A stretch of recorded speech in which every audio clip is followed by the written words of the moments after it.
cmpradio.net. It's the station.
cmpradio.net, man. You already know it's the station. Today is Friday, April 24th, and this is the Cultivating Mature Positivity podcast. And on my podcast today, I have the unique pleasure of interviewing my cousin, right? Someone who I respect a lot, right? For the trailblazer that she is, the way stepper, the initial, not the initial, but the footprint in the sand that I have followed with this radio station, right? Because we're connected, right? And I appreciate all the energy that you bring to me, all the great energy that you bring to me, the healing energy that you bring to me. And it took a long time for you to get that energy, right? And you're going to break it down with us today, man. We have a great podcast, man. We're just going to sit here and talk, man. But first, before we start, I want to give a major shout out, a happy heavenly birthday to my mother. Mom, I love you. I thank you for all the rooms you have set for me before I've set foot in them, all the people that speak your name and come to me to do anything with me or come to me just to talk, just to remember, just to look at what you and my father created. I am in your image. I look like you. My children look like you, right? They act like you. Listen, when I see them, I was with them today. When I see them, everyone has a touch of your personality in different points, right? Pilar is unfathomably the demon child, right? If I say red and it's burgundy, it's over for me. You feel me? Taylor is the emotional one, right? She will make you feel so, oh my God, I'm sorry, baby. And Jordan has your feistiness. You know, Zaria is smart as a whip, right? Quick to come back with everything. Journey has your whole smile. Janai is you all over again, right? That forgiving spirit, that loving spirit. So I am, without a doubt, pleasantly pleased. JP, right? JP is you, right? I'm pleasantly pleased with my children, and everybody that loves on them and that also loves on me. So happy birthday, Mom. Happy heavenly birthday. And make sure you tell Dad to send me some blessings down this joint, man. Keep looking out, because I know y'all are. I'm not. I can't even doubt that. I know y'all looking out for me. But let's get into this interview that I have with my cousin. How you doing, LaNoana? I'm doing good, and happy heavenly birthday, Cousin Debbie. Yes. I feel like I'm in this room because of Cousin Debbie. Listen, I remember the first time at my sister's baby shower, right, when we first met. Right. This was over 14 years ago. Right. Like 2012.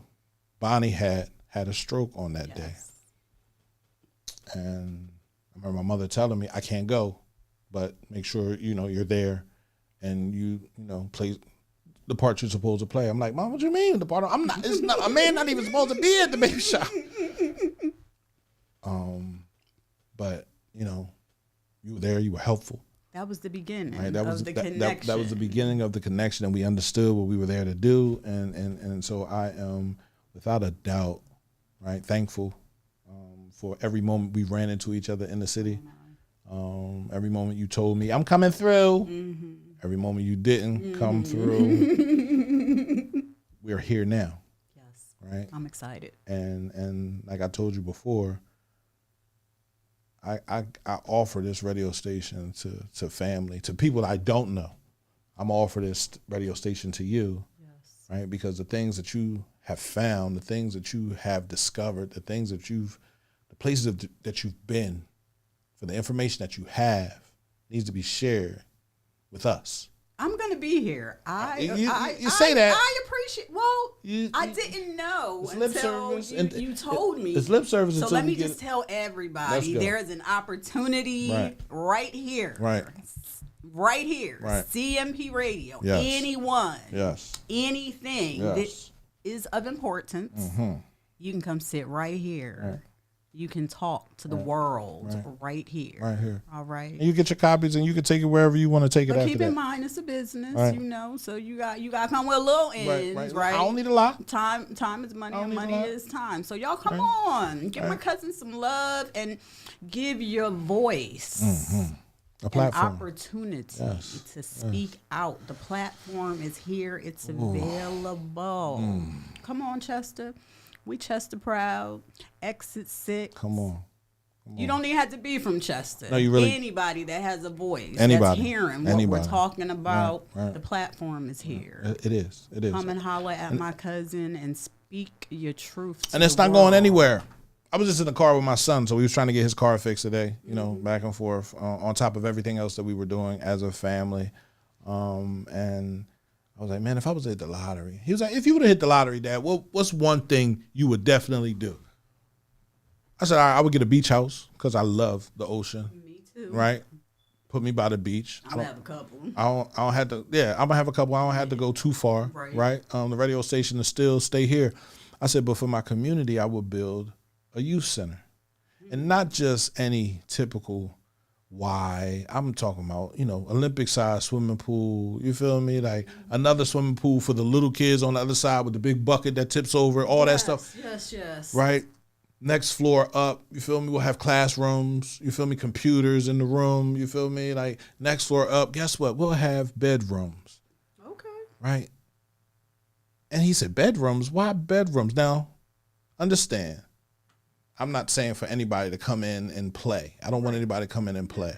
But I want to give a kid a safe space because everybody doesn't have a safe space. Everybody doesn't have a bed, right? Yes, indeed. So we hire staff to monitor and everything. But listen, if you want to eat, go eat. Right. We got food in the refrigerator. We got somebody in the kitchen that can cook. Yes.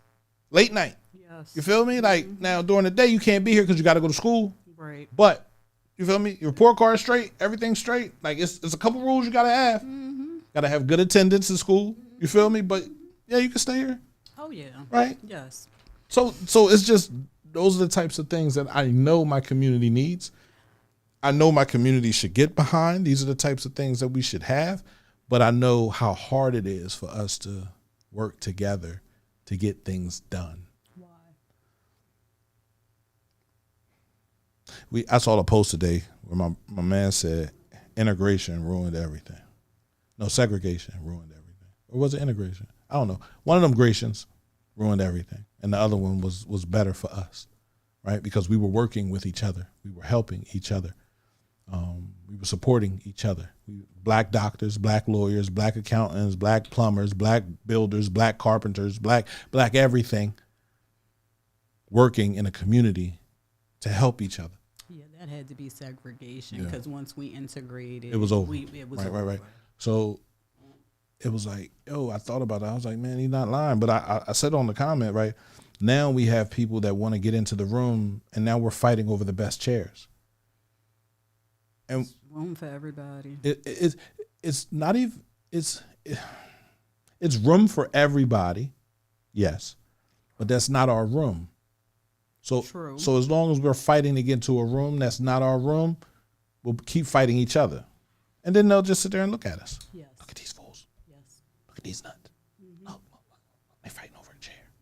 Well, that's because we don't really know who we are, and we align ourselves with what is presented to us as who and what we should be, which is a part of my journey right now, because I fully understand the programming, the disillusion, the misinformation, and until you know in your heart of hearts, in your mind of mind, what the truth looks and sounds like, you will continue to be walking into rooms looking for acceptance from people that don't even want you in the room.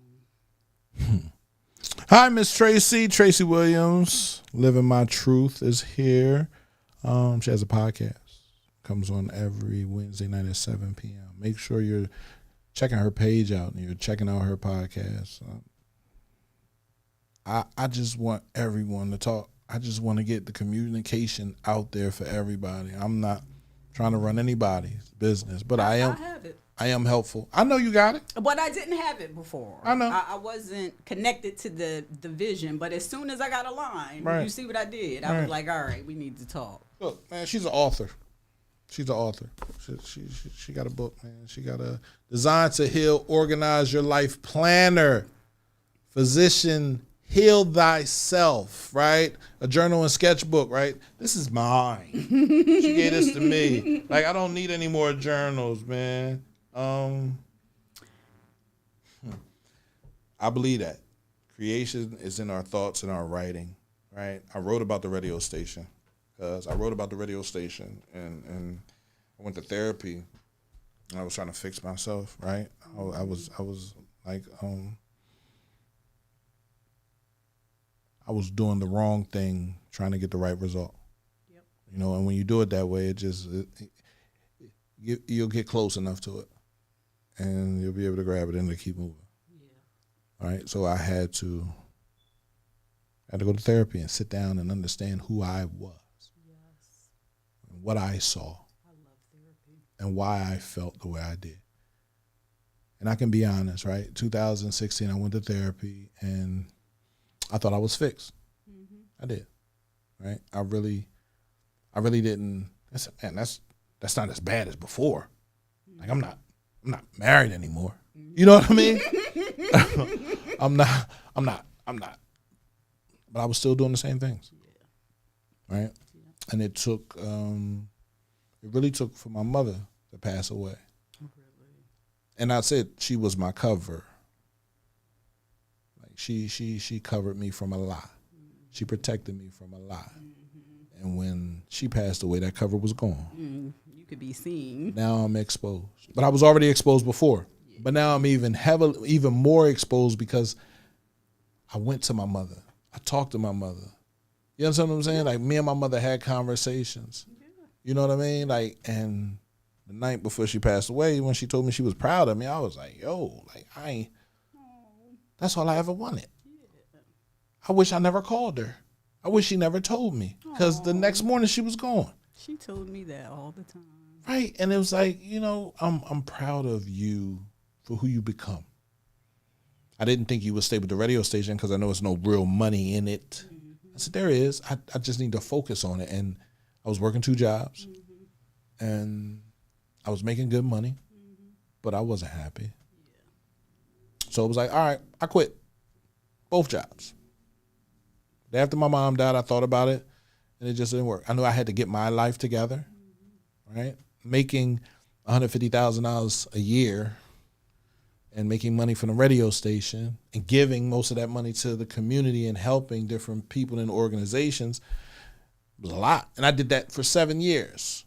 Right, starting the radio station, grinding, then getting a job and doing a job and being in the community and doing everything. 7 years, I was tired. I was. 2017 to 2024. Yeah, Yeah, and how do you just stop that? Most people can't do that because they're in survival mode. I don't know what survival. I've never been in survival mode. I don't even think that I have that mode on me. Well, you need to be helping people understand that there's a whole community of people that are in survival mode, and they don't even know it. Like, we are conditioned to be in survival mode, not success and get ahead. Not all of us, right? Guarantee it. My son's car stopped, and he can't. I guarantee that's what it is. Yo, boy. Right. You just driving it around. Where you at? I'm at the light. Where at?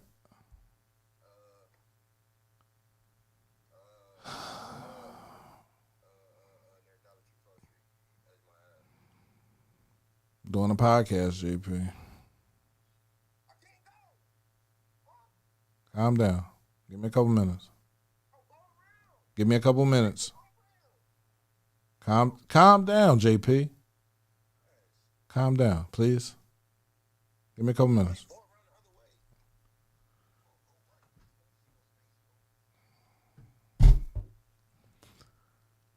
Life of the parents.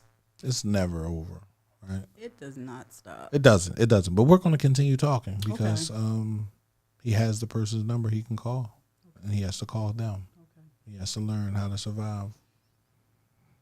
He probably doesn't like it, right? But he has to think. Yeah, just not even 5 years ago, probably 3 years ago, I was the enabler. Right. I was the handholder. Saver. I was the nucleus. Right. I think I was breathing for everybody. Right. I commend you for that. It's hard. I always talk about when my father passed away. Mm-hmm. You know what I mean? Like, just to give people like understanding of the type of father that I had. My father was very direct, strict. He was Haitian. Right? And he didn't play. And one Christmas, he beat me like 4 times because I went downstairs and kept telling my mom, I didn't do it. He told me. I'm telling my mom the truth. You think you beating me, you getting the truth out of me. You take me back upstairs and beat me again. I come back downstairs, Mom, I didn't go back upstairs. Boy, you keep playing with me. Take me back upstairs, beat me, bring me back downstairs. I didn't do what he beating me for. I don't know why he keeps beating me, but at that point, I have received enough beatings to just be numb to him. Like, after a while, it don't hurt. Never say, okay, I did it. No, I'm not going to admit to something I didn't do. Like, my father always told me, you take responsibility for what you did. Mm-hmm. But if you didn't do it, say it. I said it 4 times. Okay. He finally said, all right, I'm going to take all your gifts. Okay, I didn't do it. So what happened was he called my uncle, and he left the phone off the hook. And back then, if the phone was still connected, the phone stayed connected. Like, you couldn't hang up on the phone unless the other person hung up. Right. So the phone was off the hook. So my uncle said I was playing on the phone because he heard my voice because I was in the room. It was Christmas. Wow. So, I got that beaten. But my father was very strict, very direct. I wasn't allowed outside. I always had to read, and I was always reading. So, when he passed away, I ran outside. Oh. Freedom. Did you do a complete flip? Absolutely. Wow. A whole 180 on the nerd stuff. Because about 2 years after he passed away, I was in school, right? I was already in school, but I went from Holy Ghost to Chester High. Okay. Yeah, Chester High, like with a name like Jean-Pierre Bryce. Oh, yes, indeedy. Where you come from? Who was your boy? So it got painful. It was painful, but I made it through, right? And I made it through because I had to do it myself. Yeah. So I want my children to understand that, I'm here. Call me for guidance. Mm-hmm. Like I compare my parenting style to, you ever go to the bowling alley and you got the little kids, they got the little bumpers. Bumpers. I'm the bumper. I'm not going to tell you where to go. Right. But I am going to control. Yes. And make sure you don't fall in the hole. And that's what we should do. That's all we can do. That's all, because we all have our own journey. Literally, we all have our own unique footprint here on Earth, and parents are to guide, lead, support, and be the bumpers, like you say. And that can be a difficult job. But you made me think about growing up. And even though I was spoiled because I was an only child, I was always encouraged and motivated to do it myself. Nobody was doing it for me. Nobody was doing it for me. And people probably thought I had this real easy life because, like, I didn't do chores. I used to have to beg. All my friends had chores. I didn't. My mother's godmother, who raised her, out in her 60s, 70s, when she did everything for me. And I didn't take it for granted, but I didn't know what I didn't know. But as an adult, I am so grateful and appreciative to that nurturing, because not everybody has it. Not everybody has a safe house. Not everybody could come home from school and have a hot meal. Like, I thought everybody was just hanging out at my house, but some of those people probably didn't even have no food to go home to. You know, you just don't know as children. My mother took a lot of people in, loved on a lot of people. I always said, why did I have to share my parents with everybody? Yeah. I used to feel some type of way, especially after my father passed away. You know, like, I don't want your dad. I want my dad. You feel me? Right. But my mother, she was helpful. That's what she did. She helped everyone, right? Too.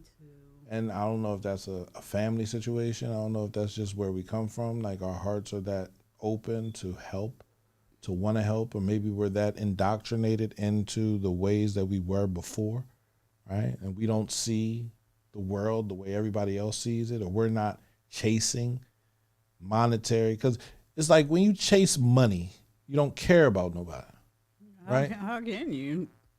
The only person you care about is yourself. Right. So you'll backstab, you'll lie, you'll cheat, you'll steal, you'll push, you'll kick,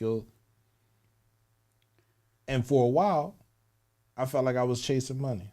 Okay. But I wasn't trying to hurt anybody. And so I was in a room full of backstabbers and hurters, and it's like, yeah, I don't really want to be here with y'all, because y'all ain't about doing nothing for nobody but yourself. So you take a step back, you fall back. And that's what I said. And those 7 years of the radio station, those 7 years of doing things, those 7 years of being who I was, I realized that, I didn't need the money. And I just needed to slow down and focus on the radio station. Right. And I did. And last year was the best year I think the nonprofit ever had. Congrats. Right? This year, not so much, right? Because last year I didn't work as hard to keep it going. Right? Well, you have other responsibilities. I do. So it's a balancing game. I do. It's a balancing But that's enough about me. We're not going to talk about me all day. Let's talk about you, man. You're taking trips to Peru. What was that like? Oh, my goodness. Peru is beautiful. Mm-hmm. So I'm going to just back up. In 2010, I went to Carnival in Rio. Okay. And when I came back, I wanted to take everybody that I loved back because it was so amazing. Right? South America is like somewhere on a bucket list, as that's where I wanted to retire after I came from Brazil. Yeah. But it was way over there, literally. Okay. Fast forward, I've been on a journey of self-awareness, being my best self for some years now. I left Chester right out of high school. I literally moved back here when my mother became ill. Okay. And then when she transitioned, life has a way of bringing you back home, is all I can say, right? A friend of mine that I met in second grade and had not seen since 8th grade, we had crossed paths and got reconnected, and she called me. Mm-hmm. She said, I've been accepted into this Shawman apprenticeship, she said, and they have 2 spots available. It was in October. I was like, I can't make that happen that quick.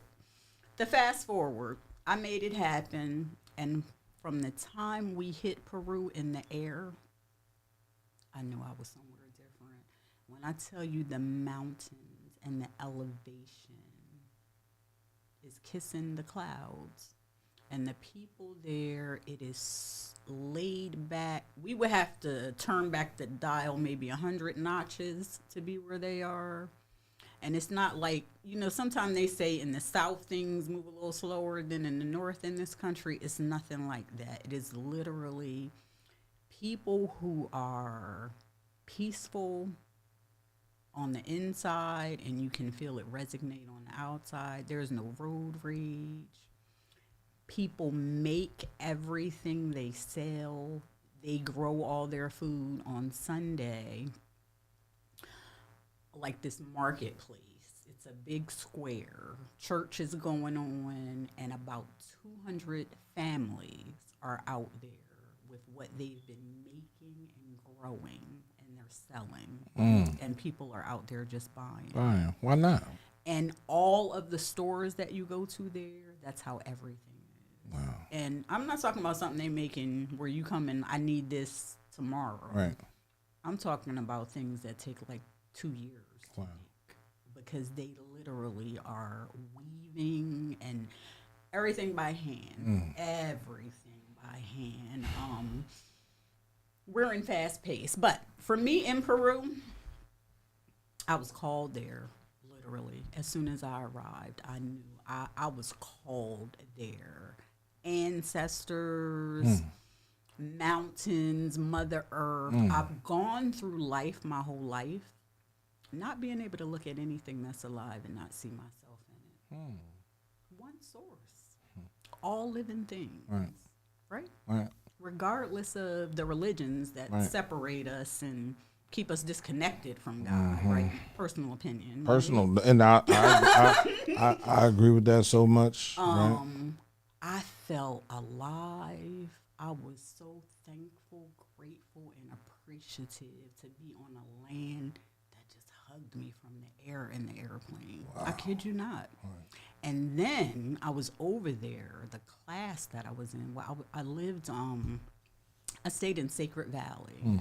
Elevation is so high, like we down on the bottom of the ocean here compared to how high the elevation is there. I know the numbers, but I don't want to quote them right now because I know I'm going to be a little off. But in any event, I was born a unique creature like we all are, right? But as a child growing up, some of the things that I was experiencing, you can't tell anybody about. Who you gonna talk to about? Who you gonna tell that you can feel everybody's emotions? Who you gonna tell you can feel everybody's energy? You crazy? What, you curse? Thank you. You could have told my grandfather, and he probably would have told you. And you there had are the some spirit. people you could tell, but I wasn't around those people at that time. You was around the people where you're hearing that what you're experiencing could be crazy, evil, even demonic, right? How is that the fast forward now? Everything from God. These are gifts. Even the devil is from God. Yes, these are gifts. Right. One source, one creator. But we are so disconnected because of the program. You got to literally turn yourself inside out. I am so thankful and grateful. I've been loved all my life. I don't care who you was. You know, we in a city where there's cliques. Yes. Good cliques, bad cliques, great cliques, parent terrible clique, cliques. whatever they are. Right. All my life I've been here. I can see the cliques, but I could be in all of them because I recognize my oneness with everyone. Never see myself separate. I embrace the good, the bad, and the ugly because I'm protected going in. And anyone that has ever crossed my path, they all will support. This is not me saying this. I'm very humble with this. Like, I had to accept it because people were saying, "You so lovely. You so nice. You so." I was raised introverted. You stay out the way. Seen, not too much, and you're never heard, right? So I had to find my voice. I had to be okay with my thoughts. I was born a vegetarian as a child. You're going to die if you don't eat no meat. So I had a lot of things to overcome to be me. Didn't know as a teen. I'm out there looking for love because I'm looking for my dad and didn't even know it because I had men in my life that was giving me love from my mom. You know what I'm saying? But you don't know until you get there. So,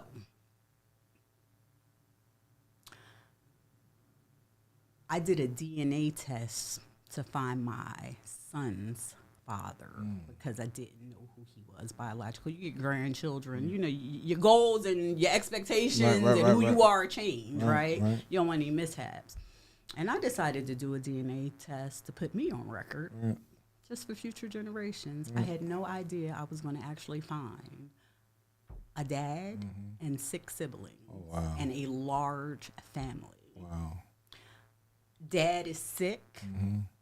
But when I tell you, the love I had been looking for, I think I was 56 when I found him. I'm about to be 59.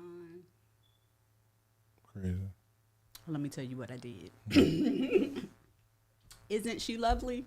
Stevie Wonder. Did I tell you this last time I was here? Yeah, but you didn't tell the world. Okay, so Stevie Wonder's song "Isn't She Lovely" is about his firstborn daughter and the beauty and the awe and the amazement of how God had blessed him. So I was listening to that and I was like, "Oh, I like this." Been listening to the song all my life, but I didn't know the third verse was just instrumental. So I was like, isn't she lovely? Isn't she pretty too? My daddy's happy 'cause his little girl came through. We never knew a seed conceived would give us the love we need. But isn't it lovely? We found us. Talk about an activation, because I know the whole world opened up. I'm like feeling things and seeing things and thinking things. I'm like, oh, what is going on? This perfect time in life. For me to be who I am. Got children grown. Most of my grandchildren are grown. For 44 years. Because my son's 44. I've been just giving. And like you said, I was raised in the family. Cousin Debbie was raised in the family. We were nurtured to serve.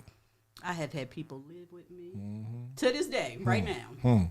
Cousin down the street, he can't do what he used to do. Brother over here can't do what he used to do. Man, my daughter fix some food, we go feed them. I take care of the community. But when people don't know who you are, they have a lot of judgment. I don't even think it's judgment. No, it's fear, right? Because anytime you judge someone, you're looking at what you see. Your perception. True. And if you don't get to know a person, you'll never know that your perception is wrong. True. So if you're judging me, this is for anybody that's judging me, come and have a conversation with me. Let's talk. I like it. You feel me? Because I can't be mad at you because you're judging me. Right. Because you don't know me. Right. So come and have a conversation with me. Right. Ask me the questions. Right. I say it all the time, man. What we are missing as a community is people that have the courage to ask the right questions. Yes. And stop making the wrong assumptions. Yes. So if we have the right questions, we can get the right answers. Yes. If we get the right answers, we can do the right thing. Yes. If we do the right thing, we can raise right children. Yes. And so on and so forth. And yes. And if we continue to play, if we continue to lie, if we continue to cheat, if we continue to get over, then we're going to keep getting the same results. Can we just pause at the lie? Go ahead. Parents, you cannot lie. All right, we can go back to my life. We ain't gonna point no, at no, nobody. no. All We right, ain't phone pointing the finger. rings. Phone rings. Go ahead. Before you answer it, Right. if it's so and so, I ain't here. No, my mom not here. Nice. No, my dad not here. Okay, I told him that you wasn't here. Okay. But now I tell you a lie, and you wondering where I'm learning how to lie. You Well, taught then you me. just teach me that. You just taught me how to lie. Oh, I did, didn't I? Yeah, we have to stop doing that. Do as I say, not as I do. No. If we do that, at least give the explanation. I have been super accountable with my children. Good for you. Congrats. Meaning the things that I did. And a lot of people say, why are you explaining to them? Because they need to know. That's what I do too. Because I'm affecting them more than I'm affecting me. Right. They have to live on this planet after I'm gone. Right. And if I don't tell them exactly where I buried the bodies, they will dig them back up. Yes, they will. And get on the hamster wheel with it. And not know what it is. Yes. So I talked to my son. Mm-hmm. He was young. I was talking to him. He was like, Dad, I was like, seriously, like, I don't want you to be a man running around here chasing love. Because love don't love you back. Sure don't. Right? I want you to chase respect. You find somebody that respects you, they love you. Yep. Right? They'll put you first. Yep. They won't lie to you. They gonna have your back. They gonna have your back. You're gonna turn around, they gonna be right there. They gonna support you. They gonna care about you. They gonna call you before you call them. And if you don't call them, they calling you, asking you, what's up with you? Are you okay? On a day like today, the people that called me, I love them because they checked up on me. They reached out to me. They like, yo, P, you good? Yeah, I'm good, but I'm not. Right. You know what I'm saying? Like, 12-year-old me is still standing here mad at the motherfucker, my dad. But I'm not allowing 12-year-old me to run the show no more because 12-year-old me was running around here. He ain't give a fuck. Yeah, you can't. Yo, boy, chill. Yeah. Like, we old now, bro. We 46 years old. 24 years. I'm triple you. Yeah, you got some folks depending on you now. I got my kids. Yeah. I got kids that are 12, that are 13, that are experiencing life, that are seeing things, eyes wide open. And you come and have a conversation with me, I'm going to give you the truth. Yes. That's how I am. We have to be like that. We can no longer be that fake. It's not fake, though. It's not fake because you're protecting you. But if you're protecting you from your child is going to end up just like you because you're not giving them the truth. And they're going to repeat your cycle. the cycles. So to break the generational curses. My. That's why I did DNA. I was breaking generational. I had 2 I have broken, and I have 1 more yet to break. And I've never done a DNA. I know my ex-wife did, and she found she had family here in Chester. It's amazing. You feel me? Like, she found out she was related to some people, right? And it's like, cool, you found some family. I'm proud of you. I'm not going back and digging up because I don't know who I'm related to, and I don't want to. Damn, I'm related to you, and we was. You feel me? Like, look beyond that. I can't.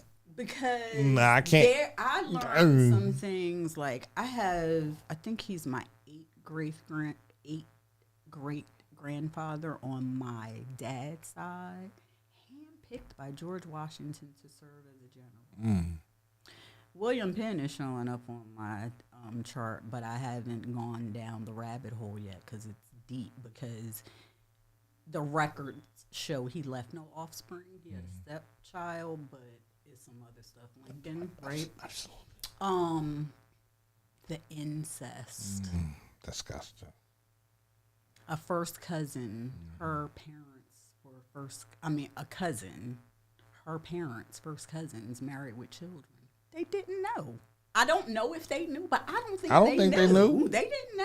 What's wrong with your kid? Why your kid looking like that? Well, we got to stop, like, kind of doing that stuff. And the DNA journey is, when I tell you, you learn things about people you knew that you didn't even know. Like, my great-grandmother, my grandfather's mother, like, she had a miscarriage.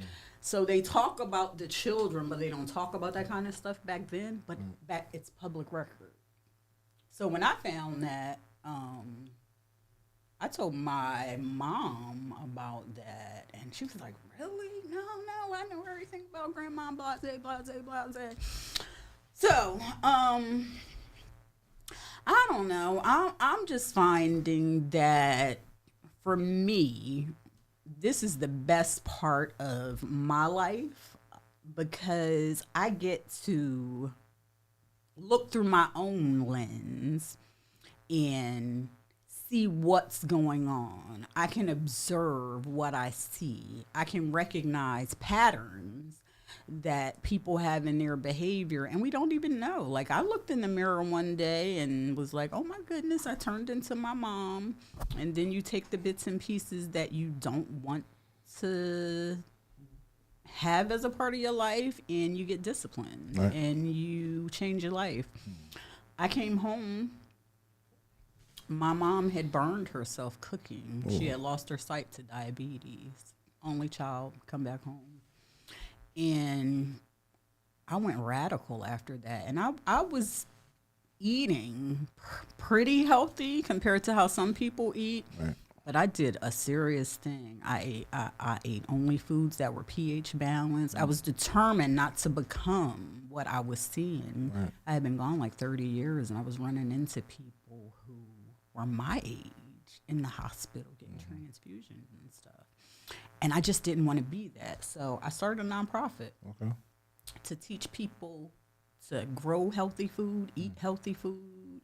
And you see the space we got on the side of the house? I didn't see that. You don't see all that land? That's part, you going to do something out there? I would love to do a community garden. I love growing food. So I grew up, my backyard right here in Chester we grew food, we canned food, and we ate all winter. I did not know that was not a way of life for everybody until I became an adult. I was at the senior center. Your mom, when she was working down there, she helped me get down there to do workshops, and I was doing a lot of workshops. A lot of those seniors had no idea how some stuff grew and where it came from. Why would they? They were legit with it. Why would they? But there were those that remember, because we did a lot of herbal stuff, you know, this basil's going to bring down your blood pressure. Stop taking that medicine you got to be hooked on forever, right? And it's a balance. You got to check with your doctor, but they were excited. Beetroot. And they were remembering their grandmothers that maybe when they were young, that transition, but they remembered this medicine. That's why she used to have that. Yeah. That's what that was for. One of the big ones they remembered was sarsaparilla tea. Yes. Because, you know, they don't sell that. Right. why would they sell the things that would make what they want us to buy and spend money on obsolete? Quinine, that's in tonic water. That used to be healing for colds and stuff. So, like, the people that knew, they were drinking tonic water during COVID to help defeat that virus. Come on. Yeah, so. Anyway, the fast forward for me is I'm slowing down life. I have done corporate America, raised children, raised grandchildren, taught people, took care of people. I have never done anything for me but survive and take care of other people. Right. I am going to slow it down, love me for the first time in my life, not look outside myself for anything. Satisfaction. Like, sometimes I be looking outside myself like, you ain't got a little something you want. No. Music, love, family, life, that's it. Teaching. I want to teach. What do you want to teach? Everything that I've learned to help everyone that needs some help. I want to teach you who you are. I want to teach you how to learn who you are. I want to teach you that being disciplined for 30 days is revolutionary to your life. I just stopped smoking cigarettes. Okay. Now, my father, like I said again, do it. Get it done. Right. Don't ask me how. Don't ask me why. Get it done. So all I need from anybody is direction. Okay. Meaning, I'm a point and click. When I say it, I mean it. Okay. Go to the doctors to get the tooth removed. Doctor said you can't smoke. Yes, sir. If I reply to anything that's with a yes, sir, or yes, ma'am, it's done. Done deal. Haven't smoked a cigarette in 14 Good for days. You. I was out front. My man was smoking a cigarette. I don't even want one. Isn't that amazing how that happened? Now, people be like, nah, I don't believe it. I believe it. Right. I haven't. I don't want one. Now, if I do want one, I eat some M&Ms or something like that. Okay. But I haven't. Okay. Because my tooth, and it still hurt. a little bit. You don't want to So go through that pain. I ain't trying to go through that. I still got a little hole over here, so I'm like, no, I'm not smoking. I don't want to smoke. And you won't smoke because you don't want to. It is that simple. But maybe I'll buy a marijuana pen and smoke that. And I hear you. You talking about the plant that God gave us dominion over? That's medicine and has been medicine since tobacco is the same way. But tobacco heals. Because everything that is considered bad grows from a plant. Once it's processed is when it becomes something else. Cocaine ain't a bad drug. Medication included. Everything comes from a source. Everything comes from the planet, right? We are repetitive, right? We need to heal the earth so that the earth can heal us. The more we poison the earth, the more we become poison. The carcinogens that are in the weed killers and different things that kill the earth. Well, if it kills the earth, nigga, it's gonna kill you. Like, that's common. That is so much common sense, right? And I'll be thinking about it sometimes. Didn't you read the Bible? No. Don't it say in the Bible that you go back to that you were built from the? If it don't say that, if you don't read that, you're not paying attention to it. Then you'll go around not caring about anything. There were times where I would ride past Curlin Street, the entrance to the highway, and it'd be so dirty. I was like, man, I gotta get out here and clean it up. I didn't do that for anybody to notice what I was doing. I didn't do that for anybody to give me anything for. It was my community service. You understand what I'm saying? Because there were times when I was younger, when I was throwing things out the window to the point where now I don't even. I will pull the car over, pick it up. Yep. My son looked at me one day and said, "What?" I said, "Go pick it up, bro. We don't throw nothing out this car. You wait." I said, "Man, you be acting new," and he wasn't lying, cause I was. Cause before you didn't care. I didn't care. See, I always been like that. I had somebody just totally disrespect me. Somebody said they cared about me, totally disrespect me. I was like, littering out my car is an issue for me, right? They literally, in front of my house in the car, threw chicken bones just all outside. Well, dogs or something, you know. I said, no, I'm going to go out there and clean that up. Like, that's just so, da-da-da-da-da. Which takes me back to Peru for a minute. The people of Peru, when I tell you they are holding it down for Mother Earth, so they, in our language, would be viewed as worshiping. What's wrong with that? But they're not. Well, they are, but not in a way that is negative. Question. For the place that gives you everything, why wouldn't you worship it? Not worship it like calling it a god or anything like that, but saying, man, you give me air, give me water. You give me food. You give me medicine. You give me shelter. To me, that's everything that you need to survive. Why wouldn't you? If your mind can be opened enough around that. But maybe for I'll move to Peru. Maybe I'll take all my radio equipment and move to Peru. But what I was saying is Mother Earth, the wind, all of the elements, for lack of a better description. Looking at a flower will never look the same for me, literally. Wow. And I'm a farmer, and I understand the beauty of something growing out of the soil. But when you look at it and you understand all the elements and what it means to your life and what it means to the earth, you just embrace everything.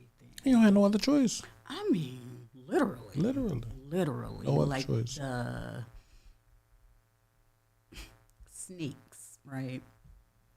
Snakes have in our culture, can have a negative kind of view. You know, snake in the garden from the Bible, they bite, etc., etc. Pachamama, what's that? Mother Earth, Okay. represented with a snake. The South is where we shed things. Pachamama, teach me to shed the past the way you shed your skin. Right? Wrap your coils around me and help me walk on earth lightly. Right? We don't think of everything on earth as living, so we are here to honor all of our relatives, the stone people, the plant people, the two-legged, the four-legged, the creepy crawlers, the winged ones, the furred ones, all our relations. They saying I can't kill the flies. Well, Just be honest. We shouldn't. We shouldn't, but the ants either. They have. It's summertime. These ants be working.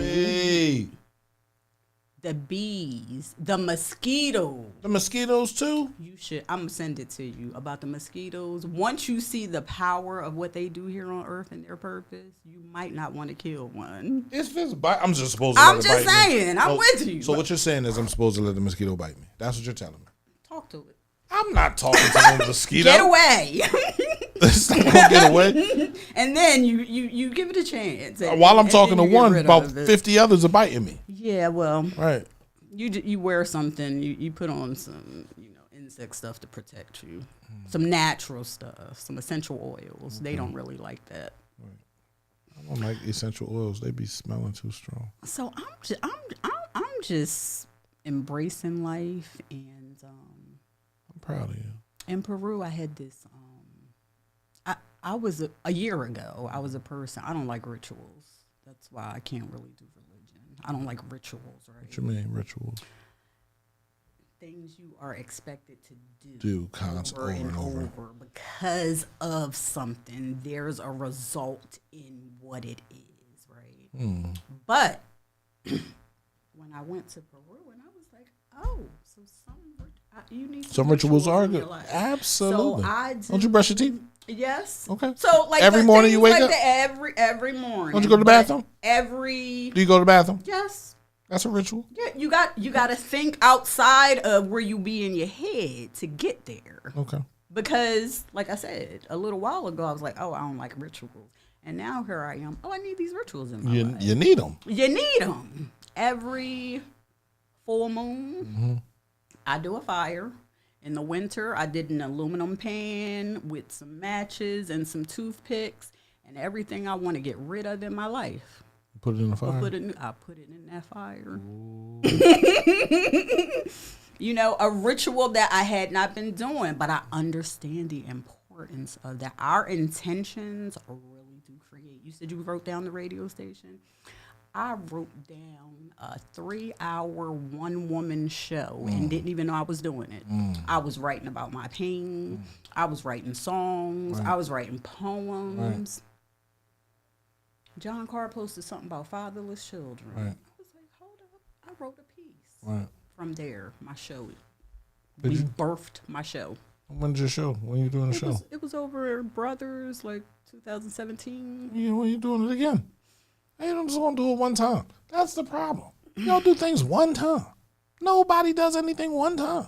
Nobody. That's what they tell me. Nobody. My experience in life as my new thing that I've just studied and I'll be doing human design. So I'm an energy person. We all energy. Everything on earth is energy. But we don't think about it like that. I go outside. Especially now, it's not winter anymore. I tried it in the winter. It didn't work. My feet too cold. I thought I was going to have frostbite. But I wear my shoes. I go out into the grass, right? And I just stand there for about 10, 20 minutes just to reconnect. It is right? It's necessary. And I have found, right, that it has helped me just understand what's most important in my life, right? And it puts me in a good position, right? Not to be arguing or fussing or fighting with anybody, but to say, yeah, that doesn't benefit me, right? And that doesn't benefit us as a whole, but if you think it does, then I wish you the best of luck with it, but I'm going over here to take care of what I deem most important to me, right? We have to do that. If you don't do that, you're going to always be out of sync. And you're going to be frustrated if you are not aligned with what you should be doing. Boy. And so human design, energy blueprint, we get 3 months before we get here, right? Mm-hmm. My energy blueprint, my sacral chakra, right here, your gut, Mm-hmm. right? Tell me everything I need. Have I listened to it in my life? No. But now that I am aware, I don't do nothing without asking first, and my body literally responds. Does it? Yes. We have a energy field around us, and there's some stuff that goes on in there that can be healed, that can be rearranged, etc. But because we're not conditioned with that stuff, you got to go on the other side of the world and find out about this stuff. Every other culture, every other continent has... Get away from these things. Yes. They have practices, beliefs, disciplines that help them be whole. In this country, on this side of the world, we are looking outside ourselves for satisfaction. It doesn't exist outside of us. It doesn't. I search for it. All the answers are in us. Some of the answers we may not want to accept, but that don't make them false. Man, I love this conversation. Me too. Right. I'm loving it. Oh, I have always thought throughout my life that I was greater and that I could do great things. But never knew what those great things were. Right. And I think about my family, I think about what I saw coming up and the types of people. Like I said, I don't know what survival is because survival was not put on my plate. Yeah. You understand what I'm saying? Lucky you missed that lesson. Even when I had to survive, it came easy because there were people around me that were already surviving. So I knew how to put A and B together to make it easy for me. That's interesting that you say that because, like, I can look back. My mom never really made any money in daycare. Right. She was always struggling, surviving, but I never went without. So I didn't learn the survival from how I was raised. I probably learned it from TV. I was always about, African proverb is you want to go somewhere fast, go alone. Yes. You want to go somewhere far, go together. Agreed. I was always with the far. So I always had people with me. Yes. And I went to jail. Yeah. And then I came home and I didn't have anybody with me. Right. So I didn't go far. I got there quick. Yes. Remember what I was saying earlier about just getting right there. Like I can touch the bottle, but I can't grab it. Yes. Right. And that was something that I didn't realize stayed with me for a while. Right. The radio station, it was here, but I'm like, yo, something's wrong. Something's not happening. Like what is the issue? Right. You know, I'm praying, I'm asking to show me what am I doing wrong? Why can't this just blow up so it can be what it's supposed to be for my community and other things can happen, right? And then my mom passed away. And she said, I'm gonna help you. I said, Mom, I don't need help. I just need you here to talk to. She said, no, I'm gonna help you. I got you, you know, I got you. Then she was gone. I was like, yo, you said you was going to help me. But I had a dream recently. I was in a room. My godmother, who I called, and my other godmother, who's from New York. Okay. We were in a room, and the doorbell rang. And I got up and answered the door. It was my mom. She's sitting there smiling. So I told you. Just move, boy. That's how she was so, move, boy. All right. What we eating? I'm not eating nothing. I ain't hungry. We got to go. Well, where are we going? You already know. Wherever you want to go. Right? That was a conversation that I had in my dream. And then I woke up because I had to go to the bathroom. I'm old. But when I have those types of dreams, I try to sit on them when I wake up because I remember them and I remember them for a reason. I was looking, trying to, like, what was around me? What was close to me? What was on the table? What numbers did I see? You feel me? Did I see any numbers? But I didn't see any numbers. So I'm trying to think, like, what was she telling me to get up? Why was she telling me to come on? Where were we going? And what did she tell me? So now I'm asking these questions. I'm writing this down. So I start writing this book. I start asking my godmom questions about my mom, my dad, how they met, and all of this stuff. And I'm like, oh shit, I'm supposed to write this book. Wow. Right? I'm supposed to write this book about me, but talk about the pain that I felt. How I wasn't neglected because they thought I was good. 12 years old, but I'm bright as a whip. I'm on point. I'm doing things. So they didn't think I needed them. Was that conditioning that made you be that strong? That I had to be that strong. You were now taking dad's. My father gave me his rings and told me to take care of his wife and his daughter. All right. 12 years old. All right. Then he told me to do it. Yep. So me thinking I had to make more money, I need money to take care of them. I got a job. And then the job didn't really pay me any real money. Like, I got paid for working the weekend, and by Sunday I was broke. I didn't no job. Right. Get off the bus. I was working for First Union Bank. I was a teller, 12th grade in high school. Okay. First person to interview, STEP program, and to get hired. He was like, oh my God, you really got hired? You really working at the bank? Yeah, damn right. I can do that. I didn't want to work at the bank. I'm getting off the bus on 3rd and Jeffrey, getting off the bus. My cousin sitting on the little stoop. He's like, yeah, cuz you just got off work. I said, yeah, I just got my first check. He said, let me see that joint. I said, okay, cuz, I see you. Man, he pulled out a knot. He said, I just been out here today. I said, I need you to cash this check. I need you to take this check and give me what you got so we can do this because I got some people. I'm already making connections, right? And my people is better than these people. So if you made that here, imagine what we can make. You was in the game. It was over after that. It was over after that, right? So, just trying to make money, trying to get my sister money, trying to do little things. What happened to me is I became a junkie. I started smoking coke. I started putting it on my weed. Cuz, come on. Man, on my weed, a little bit of wet, I was getting high. What? I wasn't supposed to be in that field. You understand what I'm saying? Yes. And because I was in that field, I went downstairs in the basement. And you had to go through all of that to I get had you to. right here. I had to go through all that because I had to climb back up the steps. Yes. I had to go down Yep. and come back up. Yep. Right? And right now I'm going up. Right? Because I had a little stop. I had to pause. I had to think about what I was doing and who I was helping and who I was hurting and who I was lying to and who I was telling the truth. And I don't want to do that anymore.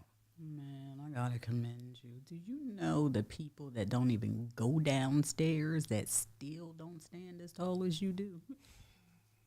Do not take that for granted. I don't. I know. That's amazing. I know it was a part of my journey. I know it was a part of me being able to say that I was lost because I didn't have the proper guidance. My dad was a man to many people.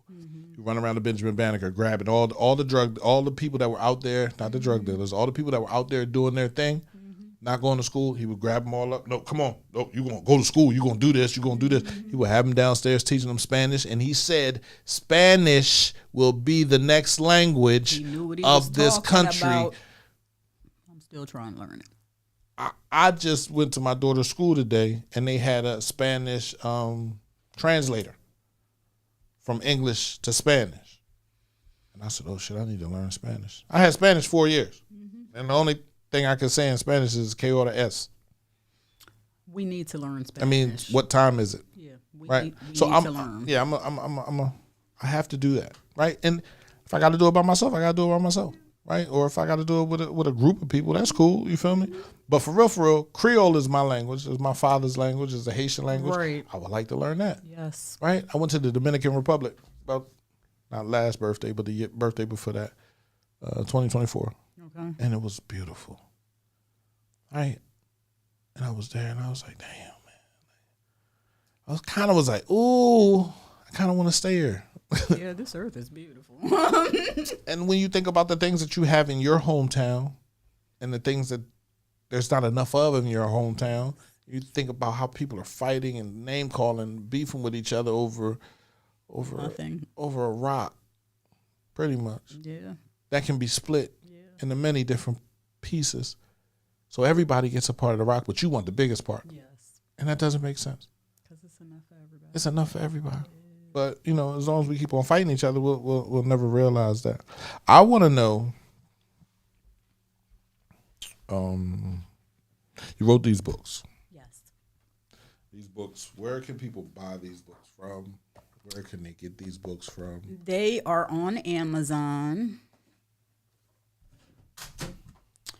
And I did not come prepared with a QR code, but you can search my name, which I'm going to spell. If you just put my first name in, LaNoana in Amazon, they should pop up. So I developed those because, like you said, you don't need another journal. Every time I go in a store, you picking up a journal. Every time I have a meeting, a journal. Every project, a journal. I was like, enough of this. Enough of this. I said, I need one book that has everything I need and is also going to heal me. Right. And so I developed it in a way that you can track your habits. You literally, you have a page that is a mirror that will reflect, this is what I did with my life this week. And so I took a lot of journals and planners that I had used previously and developed mine. So I needed a daily to-do list that I could prioritize. I needed to know what I ate. I needed to know how I spent my time. Mm-hmm. And someone said, I didn't use it. The year is gone, and I didn't use it. I said, no problem. So the reprint, no dates. If you use it one day this year, guess what? Next year it's going to be sitting there for that same day you need to use it for next year. And you just plug the date in. And then a brother, he said, I don't have enough journal and sketch space because I only had like one page per week. Right. And I was like, okay, no problem. Let me do a journal and sketchbook only. And voila. And it's great. It takes discipline, you know, for you to really see what you're doing in your life. But I promise you, if you get one and you follow it and you use it the way that it was developed, which I tried to make very user-friendly, right, you will be able to see what's going on in your life, everywhere from what you eating, where you spending your time, what you doing with your meds, what you doing physically, how you're procrastinating, etc. And so that's my baby there. What else I have going on in my healing? I like to share this, kind of disconnected but connected in any event. I was asleep one night and I was having a lot of breast pain. And in the morning when I got up, I got in the shower and I was like, what is going on with this breast? And I looked and I had this brownish red discharge. I immediately made a doctor's appointment and they sent me to a surgeon and mammogram, et cetera, et cetera. And they're like, oh, you got this big lump, da-da-da-da. And they wanted to do a biopsy. And I was traveling with my job at the time because the job was relocating. I said, well, I'm going to need about a month. I said, but during that month, while I'm traveling, let me have the images that you're looking at because you can't just tell me you see something and you not show it to me. And I know. So I studied the images. I saw what they saw. Every night, castor oil, rubbing, hot compress, went for the biopsy. Voila. It had exploded. It was gone. Gone. My grandmother had a mastectomy. My mother died from ovarian cancer. I did a cancer genetic test. Children and grandchildren from my side, they will never have cancer. that ain't even a blessing. That's a miracle, right? These human bodies, the most advanced technology on this earth, I don't care what them computers can do. You're breathing without you doing anything. You're seeing without you doing anything. Your food is digested without you doing anything. This right here, we came with everything we need to Everything. This body regenerates every cell. My man grew his fingers back. Listen. Shout out to Goob, man. Listen. He just started the radio station, and Goob had gotten into it. He had an injury, and he talk about it all the time. Like, man, my fingers grew back, bro. Like, nail and everything. Like, wow, man. And the information is out there. You just have to be. We're not disciplined enough. One, we're on this instant thing. Like, life is like fast food. You just drive through and get what you want and keep moving. Absolutely. We have to process this stuff. You have to know. You can't just do this because grandmama did it and great-grandmama did it. When you going to stop and say, okay, what am I doing and where am I going and why? I think that's the thing. No one wants to ask why. We don't want to ask a question because we don't want the right answer. We don't want to have to do the work. And we don't want to have to change.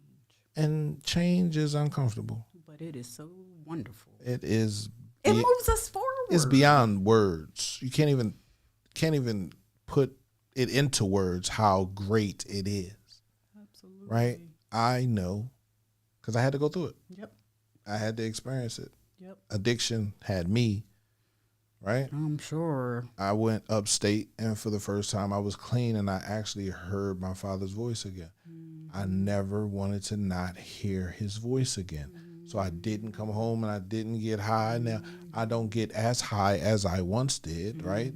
But I do partake. And sometimes when I partake, I remember I went to Las Vegas and came back and brought some weed back and had a whole you ain't shit type dream. Like, I'm poisoning shit, I'm doing this. Like, I'm like, oh, I got to change. I got to get some shit.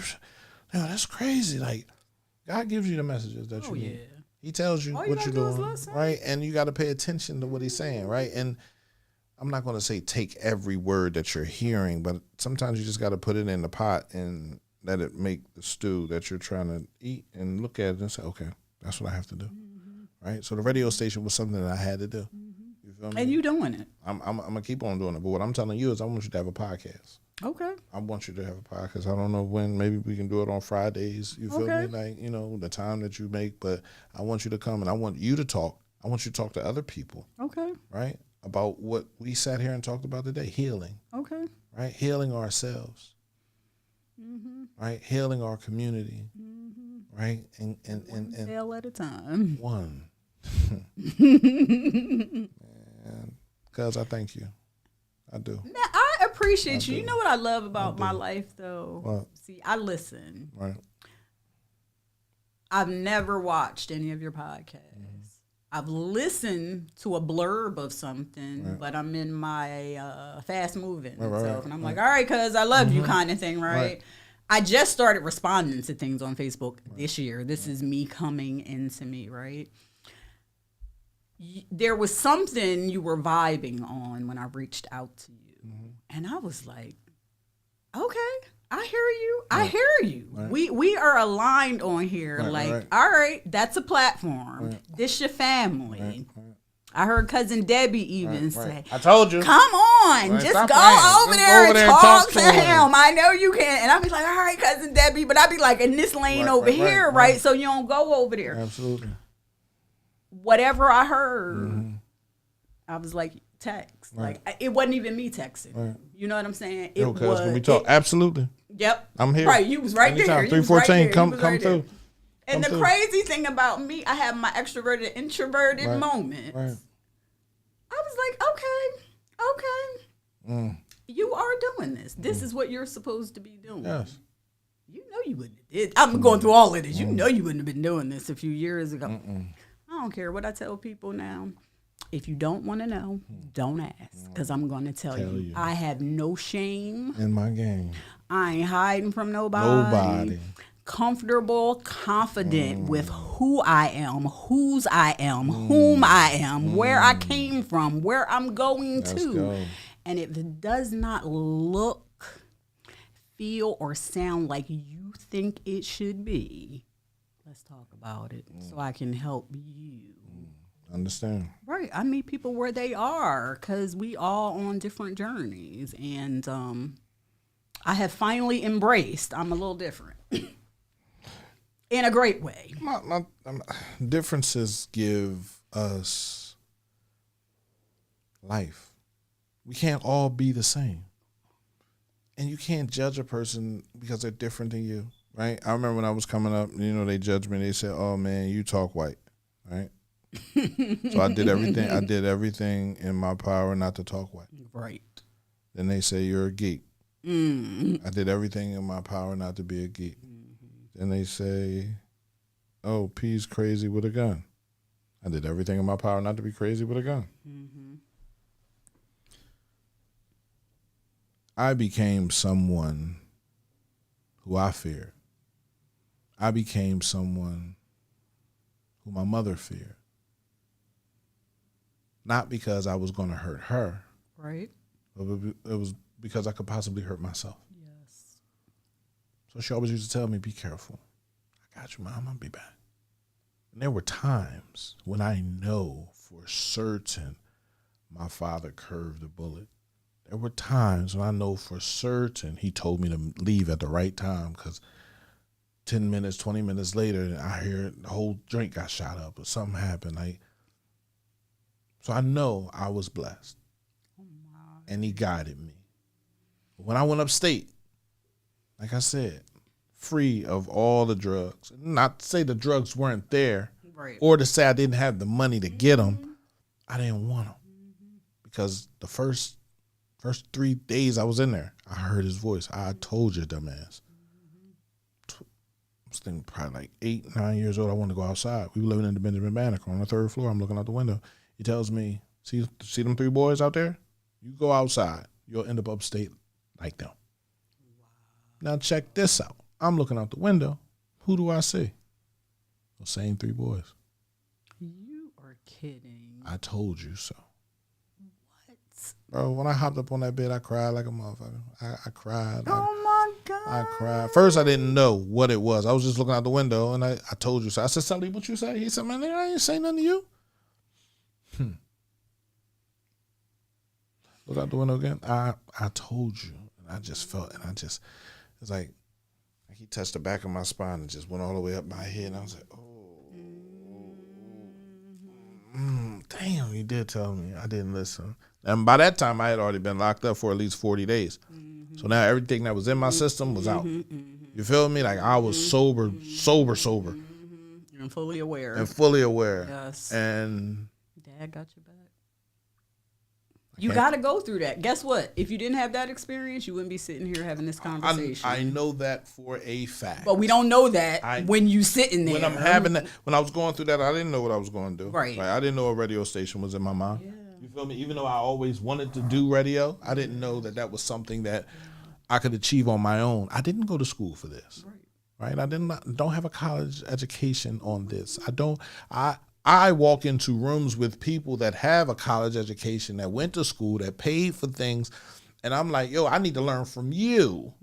And they don't want to teach me. They don't. Because they already know what you made of. Without it. Already. Because we from that same cloth, okay? Without it. And it's like, yo, like, I would think you would want to see me do well because I want to see you do well. But you don't have that same energy to give me, so I understand, right, why you're looking at me crazy. I understand why you really don't want me to get these grants. I understand why you really looking at me like, oh, if I introduce him to this person, it's over for me because his personality is just there. But man, thank you. I appreciate this. Yeah, this is my partner. I'll bring whoever on to help me do whatever we need to do because it's not just for me. Because I can't reach everybody. Right. Because you're trying to reach the community, the masses. Well, I'm just trying to give the community a platform. That's it. 7 years. I had to come here. 8 years. I'm glad you did. I had to come sit here in front of this microphone for me to get it. And I've been in the conversation, but I didn't know that I didn't know. So you got me. All right, I'm ready. All right, cuz. So we're gonna do this. We're gonna talk about everything that we gotta talk about. Let's put it together. Let's get it working. I love you. Love you too. I appreciate you. This is beautiful. Thank you. I needed this. Thank you. I needed this. Thank you. Don't go nowhere. All right, cuz we're out of here. All right, we out.